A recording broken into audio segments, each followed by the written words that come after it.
সূচক ওঠানামার মধ্যেই আরও একটি সপ্তাহ পার করল দেশের প্রধান পুঁজিবাজার ঢাকা স্টক এক্সচেঞ্জ। সপ্তাহ শেষে বাজারে মূলধনের পরিমাণ কমে দাঁড়িয়েছে ৩,৫০২ কোটি টাকা। এদিকে চলতি বিনিয়োগকারীদের মতামত গ্রহণের জন্য মার্জিন রুলের খসড়া প্রকাশ করেছে বাজার নিয়ন্ত্রক সংস্থা Bangladesh securities and exchange commission. দেশের প্রধান পুঁজিবাজার ঢাকা স্টক এক্সচেঞ্জে প্রথম কার্যদিবসে ৮০১ কোটি টাকার লেনদেন দিয়ে শুরু হলেও সপ্তাহের শেষ দিনে তা গিয়ে দাঁড়ায় ৭৬৬ কোটি টাকায়। ফলে সপ্তাহ শেষে গড় লেনদেন গিয়ে ঠেকে ৯০৬ কোটি টাকায়। এছাড়া সপ্তাহের শেষে মোট বাজার মূলধনের পরিমাণ কমে দাঁড়ায় ৩,৫০২ কোটি টাকা। যদিও সূচকের ওঠানামার মধ্যে ঢাকা স্টক এক্সচেঞ্জ ডিএসসির এক্স সূচক সপ্তাহান্তে ৪ পয়েন্ট কমে মোট সূচকের পরিমাণ দাঁড়ায় ৫,৩৭৪ পয়েন্টে।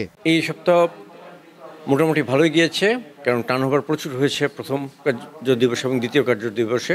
কারণ ব্যাংক ফাইন্যান্স বাড়ছিল, সে ব্যাংক ফাইন্যান্সগুলো একটু কারেকশন হয়ে আসছে।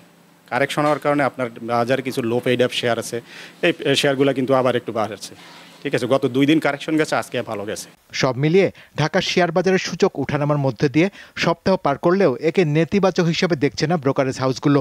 এ সপ্তাহের মাঝামাঝি ওয়েবসাইটে মার্জিন রুলের খসড়া প্রকাশ করেছে বাজার নিয়ন্ত্রক সংস্থা Bangladesh securities and exchange commission. Overall market তো সূচক ৫,৩৫০ থেকে শুরু হয়েছে।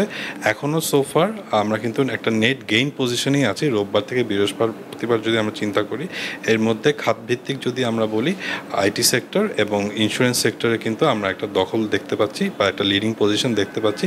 তার পাশাপাশি বিভিন্ন সেক্টরে কিন্তু যেগুলো লো পেইড আপ স্টকসগুলো, এই লো পেইড আপ স্টকসগুলো কিন্তু আমাদেরকে এই উইকলি একটা ভালো রিটার্ন দিয়ে গিয়েছে। এদিকে বাজারে বিনিয়োগকারীদের দেখে শুনে বুঝে বিনিয়োগের পরামর্শ দিচ্ছেন বাজার বিশ্লেষকেরা। শাহরিয়ার ইমন, দীপ্ত সংবাদ, ঢাকা।